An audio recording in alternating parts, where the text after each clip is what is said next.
السلام علیکم ورحمۃ اللہ وبرکاتہ۔ سہرال ٹپس ود اسلامک وظائف چینل میں ایک مرتبہ پھر سے اپنے ناظرین کو خوش آمدید کہتا ہوں۔ ناظرین، ہمارے چینل کو سبسکرائب ضرور کیجیے اور ہماری ویڈیو کو دوستوں کو شیئر کرنا بھی نہ بھولیے۔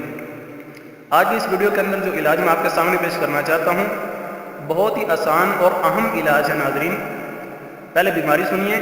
کانوں کا درد بہت ہی خطرناک درد ہے، انسان کی پریشانی کا سبب بنتا ہے، لیکن کانوں کے درد کو دور کرنے کے لیے اور ختم کرنے کے لیے بہت ہی آسان علاج ہے۔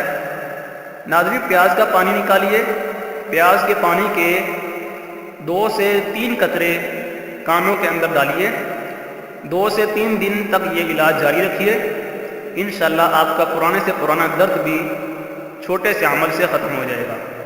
ایک مرتبہ پھر سنیے۔ پیاز کا پانی نکالیے، 2 سے 3 قطرے کانوں کے اندر ڈالیے، دن میں 2 سے 3 مرتبہ یہ عمل کیجئے۔ انشاءاللہ 2-3 دن کے اندر ہی آپ کا درد پرانے سے پرانا بھی ختم ہو جائے گا۔ ناظرین، یقیناً ہماری ویڈیو آپ کو پسند آئی ہوگی۔ ہماری ویڈیو کو شیئر بھی ضرور کیجیے اور ہمارے چینل کو سبسکرائب کرنا بھی نہ بھولیے۔ نیکسٹ ویڈیو کا انتظار کیجیے۔ اجازت دیجیے، اللہ حافظ۔